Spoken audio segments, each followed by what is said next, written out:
آفاق کے ہر گوشے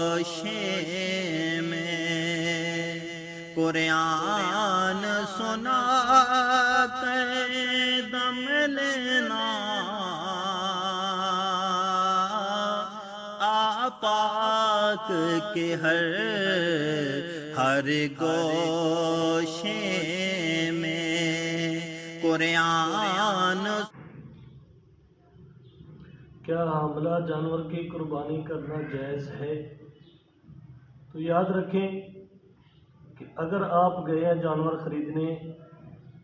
آپ کو پتہ چل گیا کہ یہ حاملہ جانور ہے، مثال کے طور پر آپ گائے خریدنے گئے ہیں اور آپ کو پتہ چل گیا کہ یہ حاملہ ہے، یا بکری خریدنے گئے ہیں تو آپ کو پتہ چلا ہے حاملہ ہے، تو نہیں خریدنی چاہیے،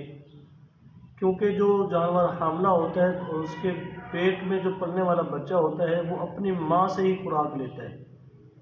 لہذا وہ بچہ خوراک لینے کی وجہ سے اس کی گوشت میں کمزوری آ جاتی ہے،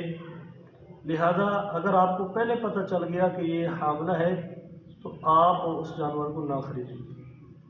لیکن اگر آپ نے خرید لیا، آپ کو بعد میں پتہ چلا، تو اس جانور کی قربانی جائز تو ہے، لیکن اس کی مختلف صورتیں ہیں۔ مثال کے طور پر آپ نے جانور خریدا، وہ حاملہ تھا، لیکن قربانی کے دنوں سے پہلے اس نے بچے کو جنم دے دیا، اس کا بچہ پیدا ہو گیا، تو اب اس جانور کو بھی اور اس کے بچے کو بھی دونوں کو ذبح کرنا واجب ہوگا۔ یہ نہیں ہے کہ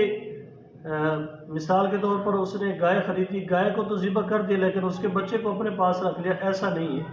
دونوں کو ذبح کرنا پڑے گا۔ اور اگر ذبح نہیں کیا،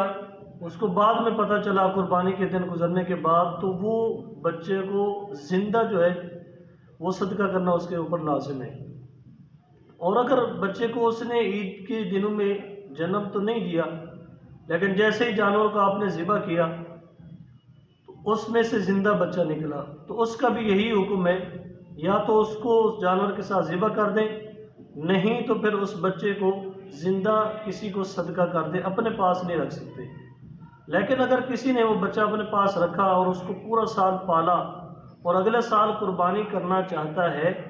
تو اس جانور کی قربانی اس کے واجب جو ہے وہ ترک اس سے نہیں ہوگا، لہذا اس کو قربانی کے لیے دوسرا جانور خریدنا پڑے گا۔ یہ جو جانور ہے اس کو صدقہ کرنا پڑے گا، وہ بھی زندہ۔ لیکن اگر ذبح کر دیا تو اس کا گوشت خود نہیں کھا سکتا، وہ بھی صدقہ کرنا پڑے گا۔